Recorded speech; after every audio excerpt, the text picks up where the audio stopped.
Welcome to the CMO Spotlight. And today I am delighted to have the Chief Marketing Officer for NetApp, Gabie Boko. Welcome, Gabie. Thank you, Joe. I'm really happy to be here with you. I'm super excited to have this conversation with you. I've been looking forward to it on the calendar. I wonder if we could just begin with your telling us a little bit about NetApp. NetApp is a pretty big company, I think $6 billion plus in revenue. But I wonder if you could tell us a little bit more about the company and what you all do. Sure. NetApp is the intelligent data infrastructure company. So basically, we help turn data into innovation, growth, and resilience. And I know that that may seem common. I would say a lot of companies say that. What we believe makes us unique is something we call the NetApp Data Platform. This is something that connects your data, it protects, it activates across all the clouds, all your workloads and environments, and it really does allow and give enterprises the freedom to really modernize and scale efficiently because they're thinking about their data holistically.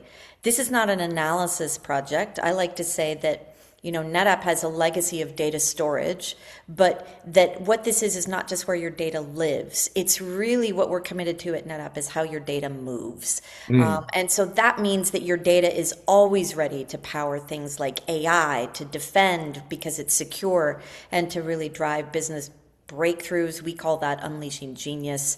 So that's really a little bit about who we are, what we do, what we deliver. And, honestly, it's an evolution and it's exciting evolution. I love it. And I know you've spent your whole career basically in B2B technology for the Yeah. most part. And I think you're in San Francisco area. NetApp is based in the San Francisco area as well. So I'm curious, first of all, if you could tell us about your role as CMO at NetApp, kind of what are the groups within your team and how is it structured? Yeah, it's a traditional at NetApp. It's a very traditional brand to demand type of role. It includes marketing communications, which encompasses things like analysts and influencers.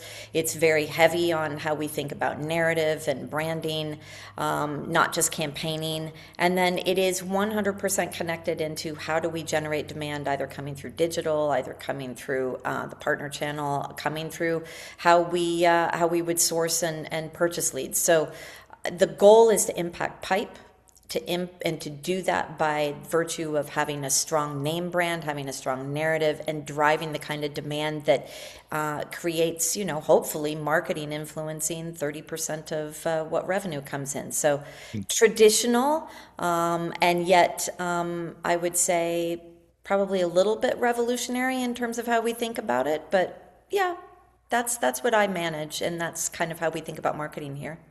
Roughly how large is the marketing team-ish in terms of headcount?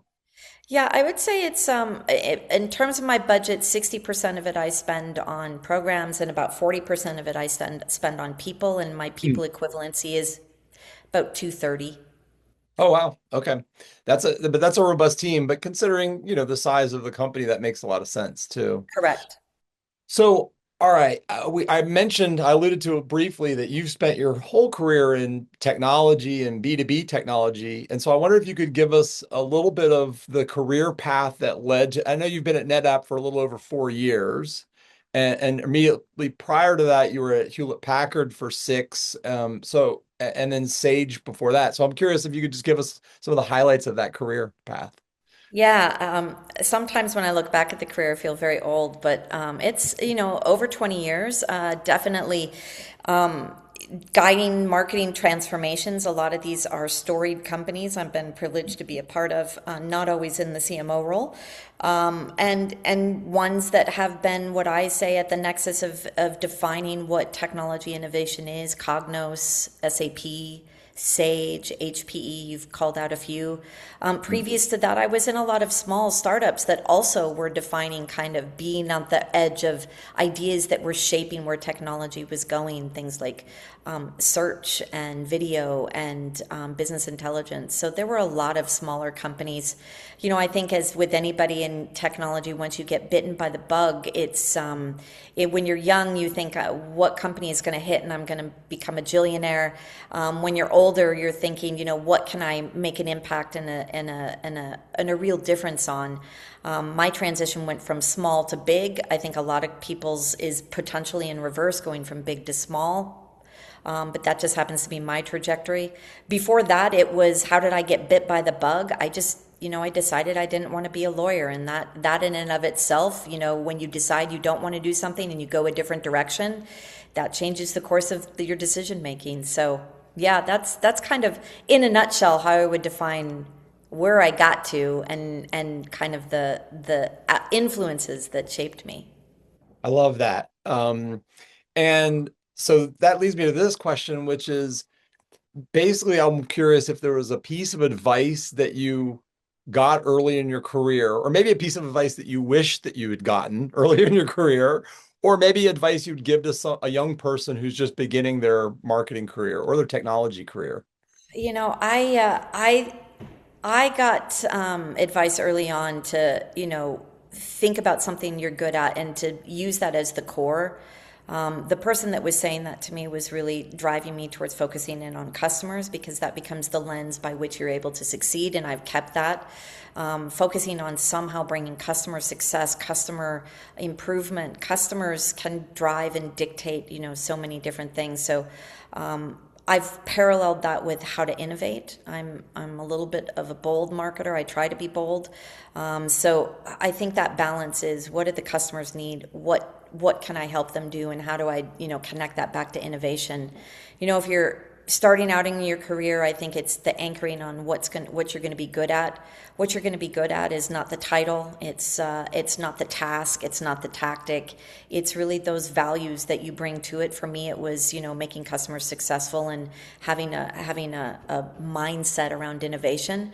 So I would 1,000% lean in on that. That's going to shape you and help you make great decisions in what you want out of your career and how you define success. I love that. You mentioned values briefly. I'm curious if there's some values that you either want to demonstrate to your team, or maybe these are values that you would demand of somebody to be a part of your team. That's a great question. I love it. I always feel like, we're all humans. And so I am definitely going to preface this with I am not a perfect individual nor a perfect leader. I do try to admit my mistakes. So I think honesty and really being open and flexible and adaptable. If you mess up, then call it and say, I messed up. Let's figure out how we move forward. I also think that marketing is one of the most unforgiving or forgiving areas inside a company, right? The goal is for marketing to be at the center of risk and at the center of direction. And you can't beat yourself up over bad decisions. You have to learn from them and move on. So, I really like the honesty factor, the admitting factor. Ultimately, what I expect out of people who work for me is that ability to kind of, assess and own and then move on and build, right? That's the key. I think that creates a level of empathy with your teams. It Hmm. creates a level of honesty with execs, and hopefully it keeps you centered on what you're trying to drive, which marketing's job is to make a market. So you can't do that if you don't have that lens through which you're looking at it. Hmm. I think I also heard resiliency in there as well, where you said like, okay, how do you move on and learn from what you just did? And, 1,000%.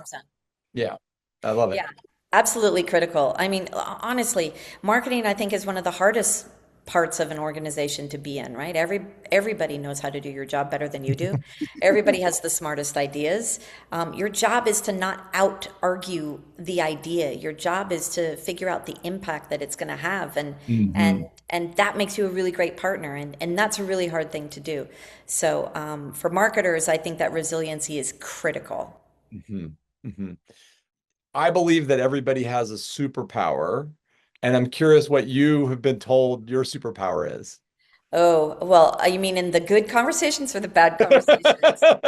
Every superhero also has an arch nemesis villain, so it takes maybe a little bit of both, right? A little bit of superpower and a little bit of villainous, right? Yeah. I would say my superpower is being bold and taking risks. I like to be ahead. I like to, I found that in the beginning of my career, I was always saying I want to be able to look around the corner. I find that everybody says that now. But that is the definition of being bold. I think the nemesis that comes with that is sometimes I outpace my team, I Mm. outpace the company, and I think that you have to really pull yourself back and say, listen, if this is a great idea, then how do you build to it? So I am bold. I am a risk taker with balance. I have to learn. I always have to learn how to balance. Fair enough. I think we all, the balance means different things to different people, but we all have to figure that Yeah. out. Yeah, yeah, yeah. So here at Setup, we're marketing matchmakers. We connect brands and agencies together, Yeah. and we're not on the client side, we're not a brand, we're not on the agency side. We live in that space between, and so we're uniquely positioned, I think, to have an outside view and perspective on that agency client relationship. And so I'm just curious for you how you see working with marketing agencies philosophically, like, how do you work with agencies? Yeah, I believe the agency role is changing. I think early in my career it was one of two things, right? It's you're coming in and you're basically an integral part of a marketing team and you own really big projects, end to end. I think then there's probably been a few pullbacks where it's like, no, the marketing team owns it and agency is there in support. I like to say that in the era of AI, especially, agencies have to be different. And so I it's kind of gone into a nice hybrid, which I love that for agencies, right? Hmm. What I need from them is I might come to them and say, I have an idea, I want to do X, right? It's either I want to blow this up or I want to build this or I want to X. Here's what I expect from you. I expect you to have AI capabilities that are out of the box that you already are employing. I expect you to want to train my employees how to be better people and to use your agency. And the last thing is, I expect you to be living those values in and of yourself. So I don't want to go into Hmm. PMO, conversations where you're not using your own tools and you haven't trained your own employees. So I think that is something that allows agencies to be an AI partner with marketing teams who are being asked to do the exact same thing. And that creates Mhm. infinite scale. That creates an infinite level of experimentation and innovation that you are unable to achieve. So that's what I expect of my agencies. The agencies who work with me know that. They hopefully they thrive on that. I think we have a really great partnership. I believe them to be machines that help me be better and drive that scale. But I think that the era of AI has changed that, and I'm excited for even the agencies that we're working today, what that offers in terms of the relationship. So I'm curious if there are certain functions of marketing that you feel are really important for you to keep in-house because they're core to something that's Yeah. important to the business. And are there certain other disciplines of marketing that you really want to always, not always, but want to outsource because you feel that outside expertise or perspective might be useful? Yeah, And I I know, don't. by the way, before you answer, I know that this is very dependent on the company, right? Because different companies are structured differently too. Yeah, I don't think there's a one size fits all. I'll just be clear. I mean, I've done it multiple different ways. I've done it multiple different ways, even here at NetApp. I believe that the mindset that I come into it is, and this is how I pitched even getting this job, is I believe in a hover state. I do not believe in dramatic pendulum shifts. I think that that is detrimental to the job of marketing. I want to leave this seat better than where I got it, knowing that whoever comes after me, decade, 5 years, whatever later, I'm not suggesting I'm leaving. I'm just saying I want to leave this role in a place where it can be built on. And I think that that requires that hover state analysis. Same with agencies in terms of doing that. If you are fully reliant on agencies, then you are not building a marketing team that are able to do the work or think. You're setting up them as individuals to be service oriented, which is fine, but that project management is does not make a marketing career. I think agencies in turn, if it's only insourced, agencies fall into the exact same trap where they're just being a set of outsourced hands. So you have to find that hover state balance that's going to move the marketing agenda forward at a company. And some of those are, like let's just take demand gen, right? I right now am experimenting with an outsourced BDR agency. Mm. Sometimes previous years we had an in-source BDR Mhm, agency. mhm, So, mhm. there are ways to think about that. Eventually, is it a hybrid? Maybe. I Yeah, don't know. Same with creative design. I think that, as you're thinking about creative and how you outsource that, we've done in-source to save money ostensibly, but also to get the best out of our team. We are now outsourced, but we're Mhm. outsourced in a way that has AI tools that are helping us be creative and help people leverage that creativity. So I think that there's value in both. I think it fits where you are as a company, where you fit where you are as a marketing team. Yeah, And that's that context that you need to acquire, and the flexibility that we already talked about as to where your marketing team needs to be, both today and for the future, yeah, regardless of what the direction is. yeah. I mean, to your point, if you have a team of 25 people focused on CRM and marketing automation, you may not need external support from an agency. Right. If you don't have that team of 25, then maybe the external It's investment. agency could be that team for you. Agreed. And to your point, it can flux, right? Like as your needs evolve and change, sometimes it's easier to spin something up quickly by hiring an agency that already has experts, subject matter experts on staff ready to work on a problem. And then eventually you may end up deciding that that's core to your business and trying to bring it in-house. And that can vary over time. And I honestly think that, again, it just comes back to, you want to do the right thing for the company, the right thing for your employees, and the right thing for the agencies who are going to partner for you. You don't need to put any of those three sets of communities into a position where they feel not valued. Yeah, fair. You mentioned earlier that often in our organizations, everybody fancies themselves a marketer and they all have ideas. My nephew is on TikTok, so we should be on TikTok.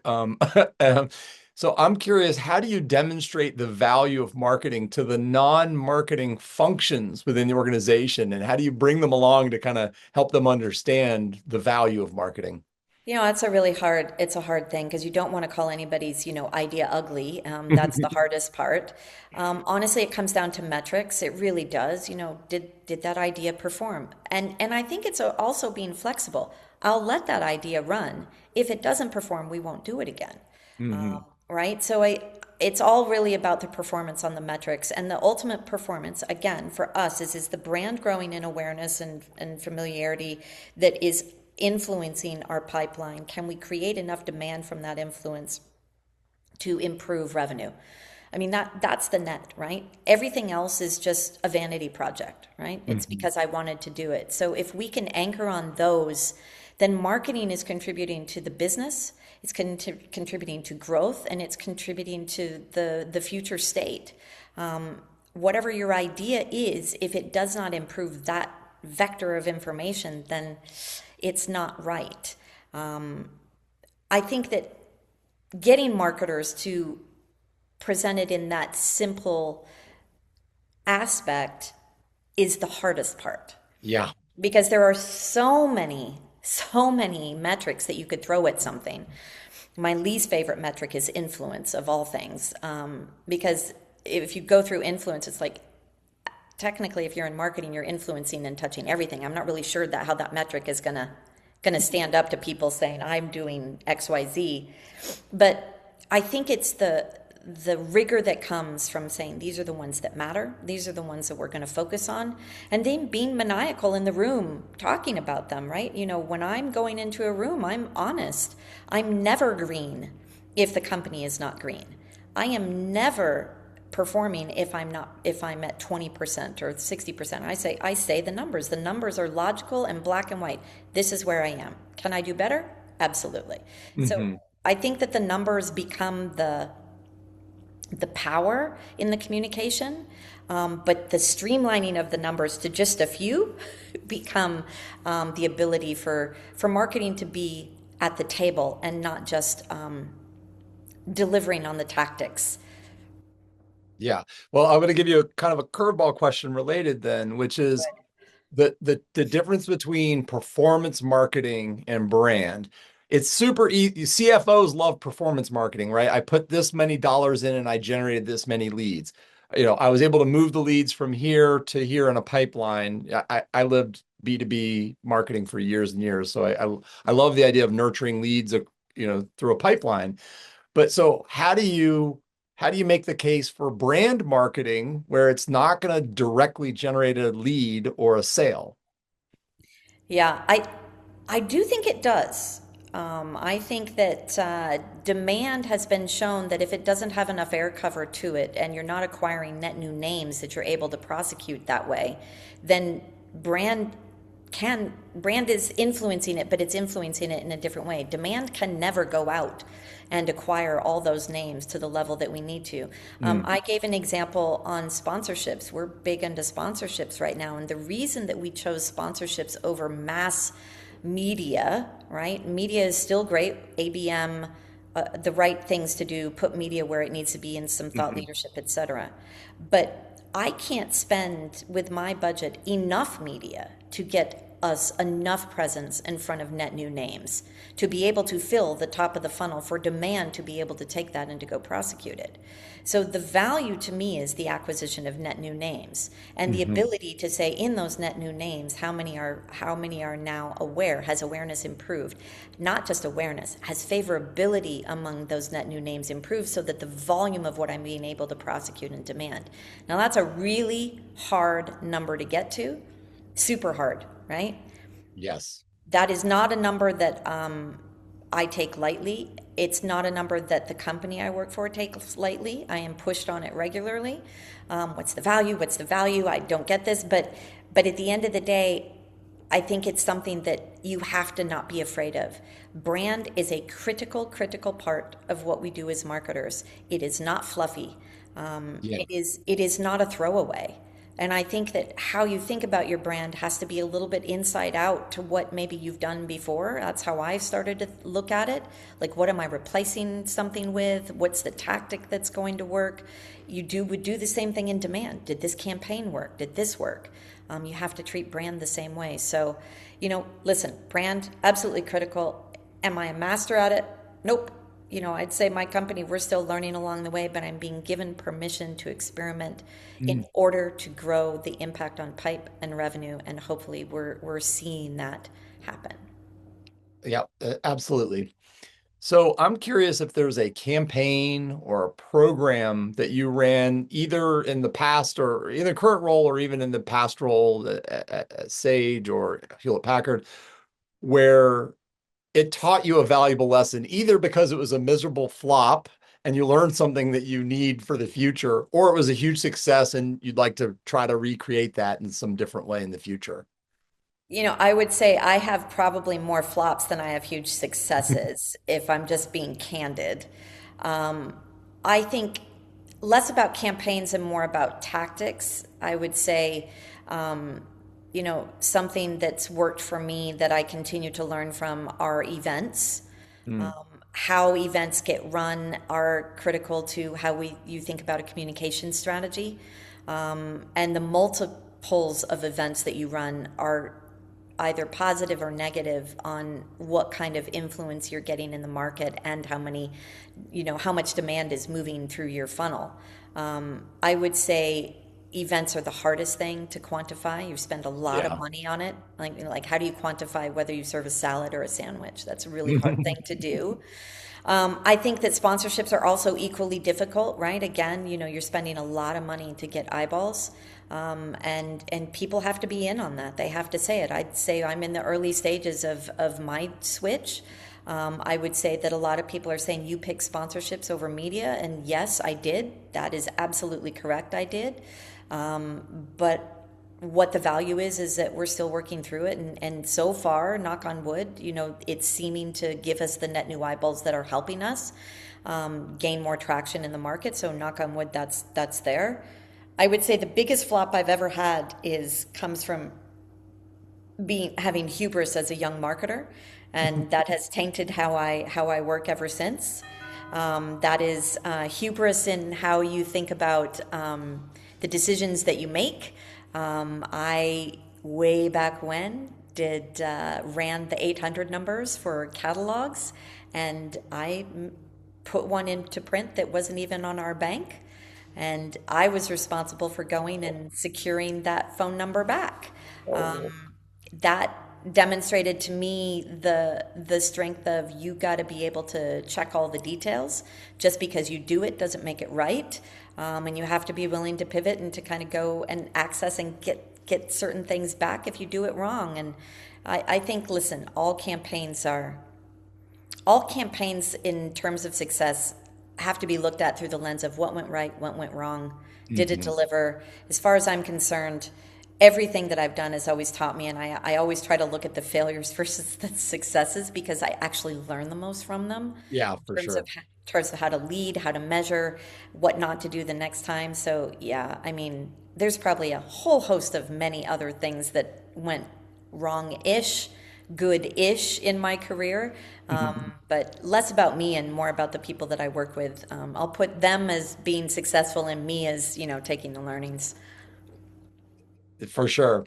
It's I wouldn't exchange the wisdom that I've accumulated all these years for the years.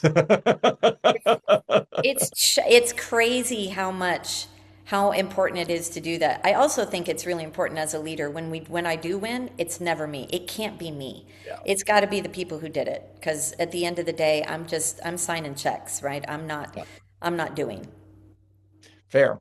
All right, I think we will wrap things up with a couple of rapid fire things just for fun. So first is there a quote or a book or a movie or a sports team or a band that inspires you? And what is it about that thing that inspires you the most? Well, I love music, but not one band.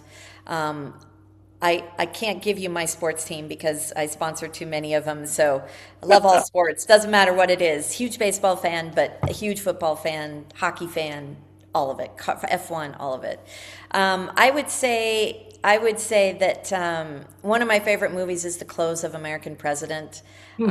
where he just has the gravitas to say, "I am the president." That's one of my favorite lines. But one of my favorite quotes is Coco Chanel, actually, and I'm going to make sure I get it right. The most courageous act is still to think for yourself aloud. That is one of my most favorite quotes. Wow, I like that. To think for yourself aloud. Yep. I like it. Okay. Other than family, because that's an easy, obvious thing, where do you find joy outside of work? Literally outside, anything outside. I mean, I was born and raised in Alaska. I love the outside. I get strength from it. I revive from it.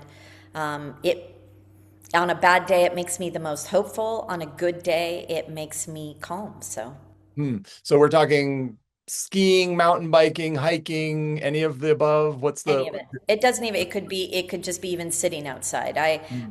At the first week of the year, I was off on an island outside Seattle, Bainbridge, and there was something so peaceful in the ocean and the air and all of that. So and outside of my friend who made me walk 16,000 steps a day, the quiet sitting on the beach was probably the most soothing. I'm assuming that also meant you could consume some massive, amazing meals because of all of Absolutely, yeah, right, absolutely, right, right. absolutely. Okay, last question. Is there a brand that you've never worked on that you really admire? And what is it about that brand that you admire most? Probably two. Lego, and I did work with them in a customer story once, but Lego because they've so maniacal about their brand. They retain their value. They're always consistent, and somehow they people love that consistency. So invite them in to just be them. I really love that. Um, Harley Davidson. Hmm. I do not own a motorcycle, but they were doing community and lifestyle way long before those were even interesting words. So yeah, that kind of gives you a sense of what I value in brands. Something that's, stick to your values and stick to who you are and be really good at it so that everybody wants you. And then how are you creating a community? How are people coming to you and saying, I'm part of this? I love that about Mhm. branding. By the way, I love Lego, and that was one of your choices. The thing I love about Lego is while they give you the instructions to build the set the first time, once you've done that, then you just have pieces and parts that you can build your own story. You can build your own. And so I loved that for my kids who are now, too old to play with Legos.